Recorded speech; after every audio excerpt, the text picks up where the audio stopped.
Robust yaw damping of cars with front and rear wheel steering. This paper was authored by Jürgen Ackermann and Wolfgang Sienel in March 1993. Hi, I am Mohammed Muzammil, a mechanical engineering student at NAD University of Engineering and Technology, and I am here to review this paper, which is a part of my report for my subject of machine control systems. Let's begin with the Albert Einstein's famous quote: "A ship is always safe ashore, but that is not what it's built for." Now, beginning with the table of contents, we have the introduction, what is yaw and its important terms, and then we'll analyze how to dampen the yaw rate, and then we'll conclude this presentation with the outcomes of the simulations. So, what is yaw? Yaw is anything that makes your vehicle spin around its center of gravity. As seen in the figure, yaw is basically turning your car from left to right. That is, or you can say it is spinning around the z-axis. Some people confuse it with roll.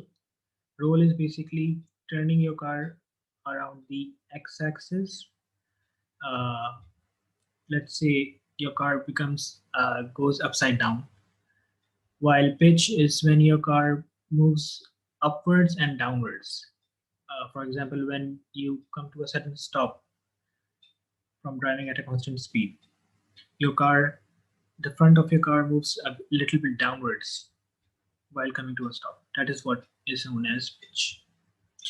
So, why do we dampen the yaw rate? Why is yaw rate so important? Basically, every year millions of people die due to road accidents, and vehicle stability is one of the major factors in those road accidents. And yaw plays important role in the. Now moving on with the important terms. The first one being the feedback. A feedback control system is a system whose output is controlled using its measurement as a feedback signal. And feed-forward control system is an element within a control system that passes a controlling signal from an external source to a load. A side slip angle is the angle between the orientation of a vehicle and the direction of travel at the center of gravity. Moving on with the important terms, we have the figure of feed-forward control to rear wheel steering. Recently, a rear wheel steering concept has been introduced to the market. As you can see in the figure, the top figure, that we have a controller structure for the feed forward control for rear wheel steering. We have a steering dynamics with control inputs of with the delta F being the steering angle for front wheel, and delta R is the steering angle of rear wheel because of the feed forward control uh, for rear wheel steering. Delta S is the command signal from steering wheel. The outputs of interest are beta, that is the side slip angle, alpha F being the lateral acceleration, and R, that is the yaw rate. D, however, on the top is the disturbance, that is basically from the rough road surface or a side wind. Now, moving on to the next picture or the figure, that is the yaw rate feedback to rear wheels. Now, we are providing the yaw rate feedback to the rear wheels, and a controller structure is shown. The obvious advantage of having a yaw rate feedback is that the rear wheels are not only steered by the driver but also automatically to reduce the influence of disturbances. For example, the reaction time of the driver when he compensates the influence of a side wind. Now, but what happens when uncertain parameters like road surface or tire adhesion, speed, masses, etc. are taken into account? Therefore, we have an additional feedback loop to the front wheels which provides a design freedom, as shown in the third figure. Yaw rate feedback to front and rear wheels. However, we have a theorem for robust decoupling control law, which shows that the feedback compensator decouples the yaw mode from the lateral mode of the front axle,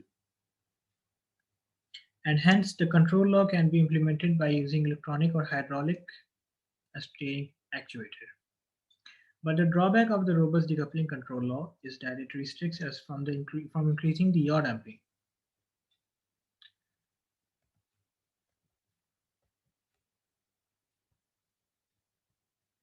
Moving on to the next slide, we are going to analyze the robust decoupling, the derivations, and the results.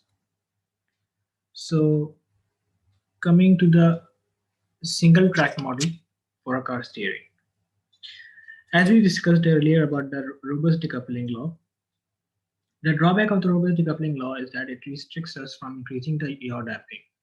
So, we come to the single track model, which is by Rickert and Schunk, which gives us essential feature of steering dynamics on a horizontal plane. It is obtained by lumping the two front wheels into one and two rear wheels into one with the center line of the car, where v is the velocity vector at the center of gravity, and the angle between center line and velocity is side slip angle,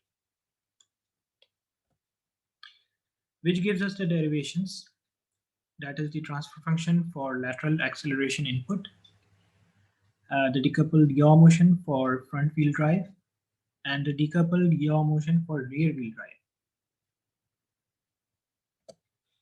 which gives us the results in the formulas of the lateral acceleration, the force, the ratio of the force of rear wheels to the front wheels, which gives us the gain, a new coefficient of velocity,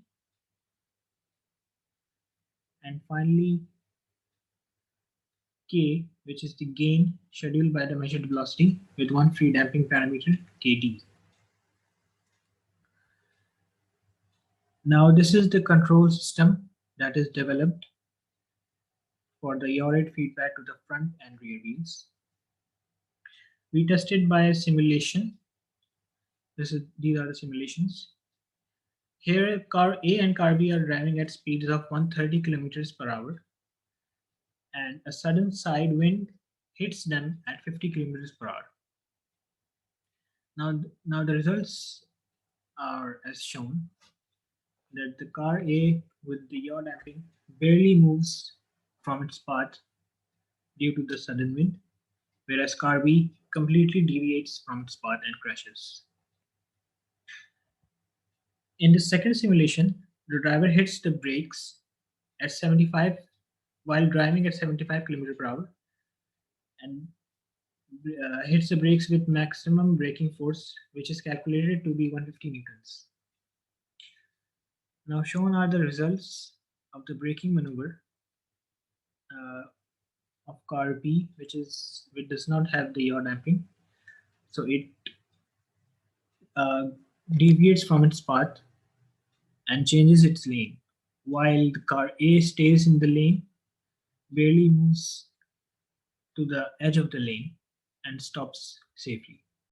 In conclusion, we observed that this control system has in fact increased the vehicle stability control and meets our satisfactory safety advantage. Thanks. This is the end of the presentation. Hope you like it.